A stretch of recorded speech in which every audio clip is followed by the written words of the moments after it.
Hi everyone, and welcome to the third and final installment of my three-part video on Marilyn Monroe. We'll focus on her last film and her sad and tragic early ending. Let's find out what happened to Marilyn.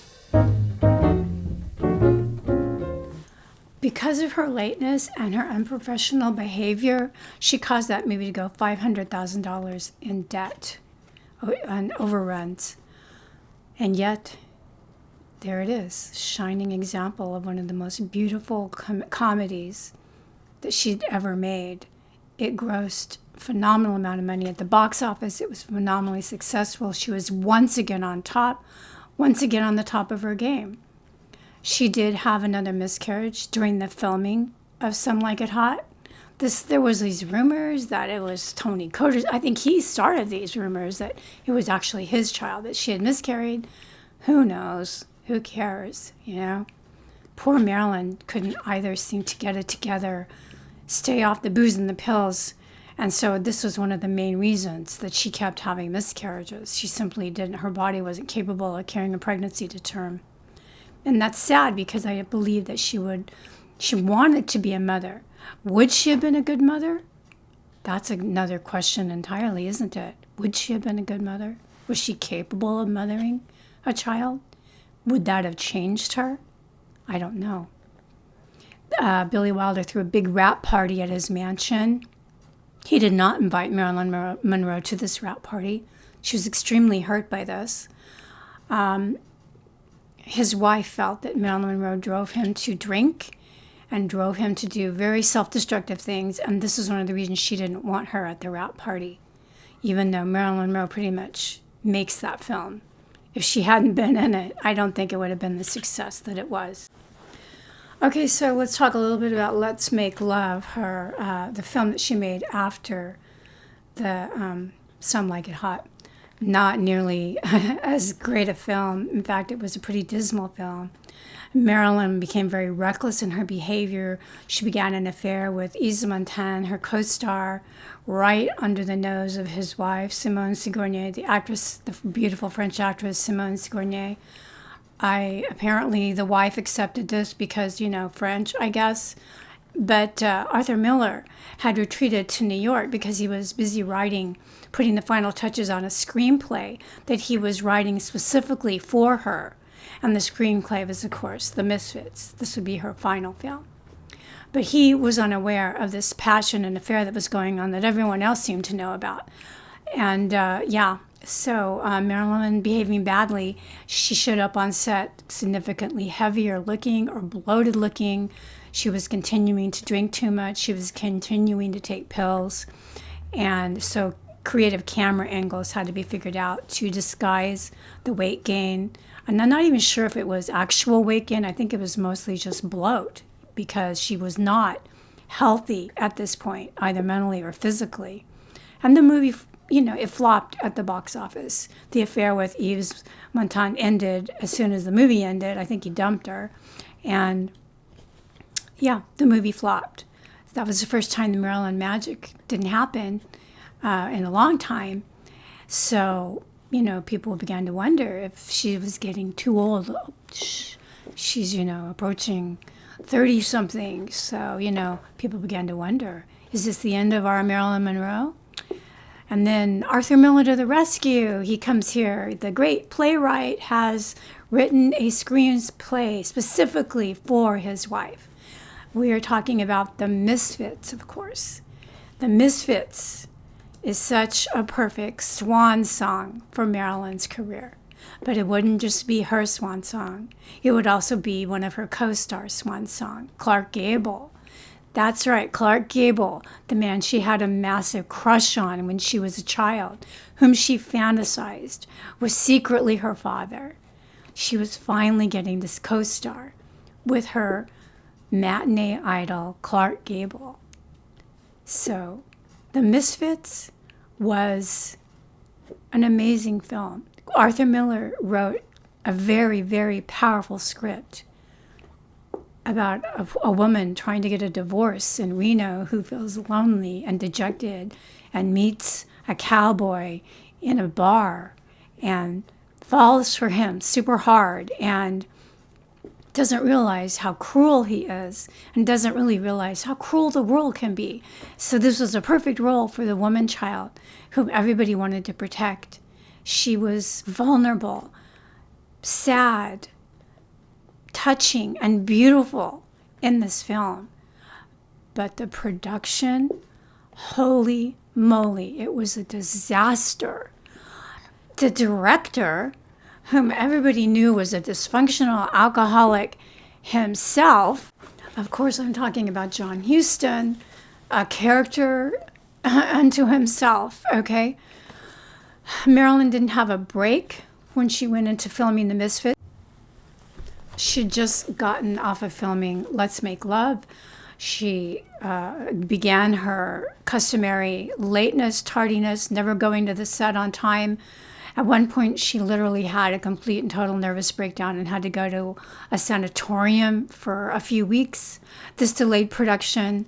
Huston would be in the casinos and up drinking all night and show up to the set hungover, barely functioning the next day. I'm actually really surprised that this film was ever even made. The only one that was in semi-good shape was Montgomery Clift, whom Marilyn clipped. He's the only person I've ever met that's in worse shape than me. I don't know how she could say that. He managed to pull off one of the great performances of his career with that movie, and she did too. And Gable was very good. The movie showcases all three of these actors at their best, and it showcases John Huston's directing at his best. It's a gem of a film. It was not well received when it was first released, and many people didn't really get it or understand it. It was very complex. I actually have a video out on my channel in which I take you to the places where this movie was filmed throughout Nevada. And it's really interesting if you want to check it out. But The Misfits was not that big of a success, so of course Marilyn went back to making dumb blonde roles. By this time, her marriage was over, and her and Miller parted ways. And then she went and lost a ton of weight, I think 20 pounds or more. And she agreed to make another dumb blonde role for Fox called Something's Gotta Give. It's a kind of a fluff piece. I would never have taken this role if I were her. It's really not even a well thought out script. Some woman who was supposedly drowned or something comes back and her husband's remarried after thinking she's dead and that type of thing. But it stands out because it's the last images we have of Marilyn on film. She's doing a nude scene in the swimming pool. And it's the first nude scene that a major star had filmed. And she agreed to do this. I think she said to knock Elizabeth Taylor off the headlines and to keep herself relevant. So it was the 60s. Nudity wasn't such a big deal. So she thought maybe doing a nude scene would be okay. It was also during this time that she met Peter Lawford and at one of the parties. And of course, his brother-in-law happened to be the president of the United States, John F. Kennedy. And so through him, Marilyn got involved with both John and Robert Kennedy. Initially, John Kennedy, they had an affair. This is pretty well known. It was a brief affair. I don't think it lasted very long. And when he dumped her into the lap of his brother, Attorney General Robert Kennedy, who also used her and abused her, and then dumped her. And Marilyn was pretty well done with being dumped. She had it. And there was rumors that she had written all this stuff down, and there was rumors that she had kept a diary and that she was going to hold a press conference. And did I mention that she was also involved with Henry Weinstein? I don't think they were involved sexually. She was a big star. He was just getting started in the business, but he actually found her unconscious due to another overdose of sleeping pills. Fourth attempted suicide on her part. And he was able to get her to a hospital and save her life. So when the Kennedys dropped her, at the same time she began pulling the stunt on her new movie that she'd been pulling all along, which was never show. Only this time she actually didn't show up at all for days and weeks at a time. She supposedly had something wrong with her sinuses, and she was running a temperature, and she couldn't show up for days and weeks at a time. And eventually, Fox just fired her from this production. And supposedly this coincided with her being dumped by the Kennedys. She had just sang that famous Happy Birthday song to John F. Kennedy, and in this skin-tight dress that she had that had to be sewn on. There's actually a picture in my book of her and John and Robert Kennedy together after that performance. It's the only picture known to show all three of them together. It's not AI. I'm just telling you right off the bat. So Marilyn Monroe is in a pretty low place. She doesn't have a contract at Fox right now, and she's been fired from the movie that she was working on, and she's been dumped by the president and the attorney general. What does she do? 3 weeks before her death, she posed for photographs, some of the last photographs that were taken of her on the beach in Santa Monica, and they're very poignant. She's there, she looks beautiful, but she doesn't look like she's all there. And the sun's setting on her, and it's such a powerful metaphor. 3 weeks later, she'd be found dead in the only home that she ever owned. She bought a home in Beverly Hills, and wasn't a mansion. It was a simple little cottage with a guest house and a pool, Spanish style. I think she hadn't lived in it for very long. She was still in the process of moving in and buying things for it. She'd go across the border to Mexico, and she wanted to keep it Spanish. She hired a housekeeper, and she was extremely dependent on her psychiatrist. And the last night of her life, she spent talking on the phone to various people. One of them was Joe DiMaggio's son, to him she had grown very close to. And then the last known person that she talked to was Peter Lawford. And he said she was slurring her words. And she said, tell Pat Lawford Kennedy, his wife, tell Pat I said goodbye, and tell yourself I said goodbye. He claimed those were her last words. And then the phone went down. It didn't go dead. It didn't hang up. She just put it down and eventually disconnected. And the lights went out for Marilyn Monroe at that moment because there was nobody there to burst in and save her after that. Some people think Lawford went back as soon as he realized she was dead and cleaned up all of the Kennedy mess and any trace of the Kennedys that could possibly be in there. Some people think that Bobby Kennedy had burst into her house that same day and had looked for bugs all over the place, and that he had found them and ripped them off. These are just rumors. I have no idea. These are rumors. You can't prove any of this. Lawford was called the man, the keeper of the secrets.